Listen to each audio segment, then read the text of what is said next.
মা মা, তোমার হাতে ওটা কি? ও চকলেট বার। মাত্র একটা? এটা কার জন্য মা? শাইনি না আমার জন্য? আমার জন্য। না, আমার জন্য। আচ্ছা দাঁড়াও, আমি ঠিক করব এটা কাকে দেব। কিন্তু আমি তোমাদের বলেছিলাম না খেলনা আলমারিতে রাখতে। কিন্তু তোমরা এখনো কাজটা করোনি।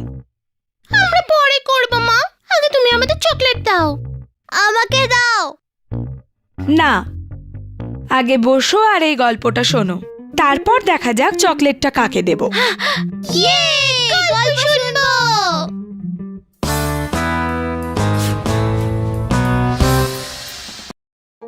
অনেক দিন আগেকার কথা, একটা খুব পরিশ্রমী মুরগি ছিল। তার দুটো ছোট ছোট বাচ্চা ছিল, জ্যাকি আর জনি।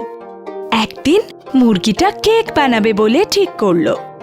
তোমরা কি জানো, আজ আমি তোমাদের জন্য কেক বানাবো। খুব মজা হবে।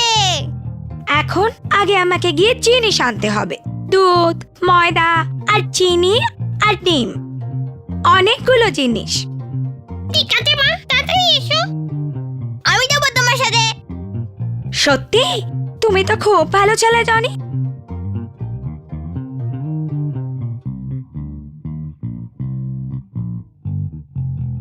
ও কি ভারী। জনি, ব্যাগটা ওখানে রাখো আর ডিমগুলো ফ্রিজে রাখো। মা, তুমি এসে গেছো? কেক কি তৈরি হয়ে গেছে মা? না বাবা জ্যাকি, এবার আমাকে এগুলো একসাথে মেশাতে হবে। আমার এর জন্য অনেক কিছু চাই। একটু তাড়াতাড়ি করো না মা, আর তো তোর সইছে না। আমি এক এক করে তোমাকে সব জিনিস দিয়ে দিচ্ছি মা। বলো আগে কি দেব?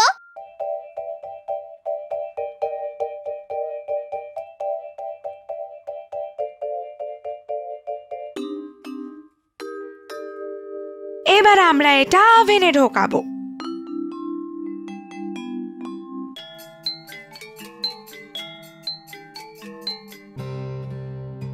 এবার এটা হয়ে গেছে। ওটা বাইরে বার করতে আমি সাহায্য করছি মা। না বাবা, দরকার নেই, এটা খুব গরম, এটা আমিই করব।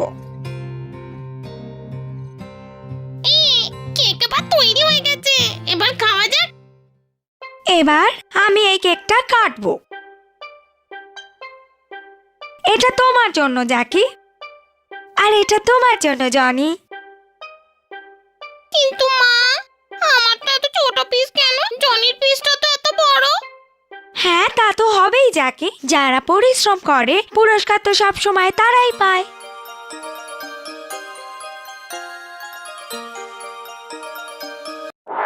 তাহলে যদি তোমরা কাজ শেষ করতে আমাকে সাহায্য না করো, আমি তোমাদের কোনো পুরস্কার দেব না।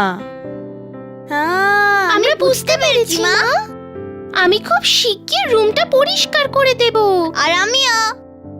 আর তারপর তোমরা তোমাদের পুরস্কার পাবে।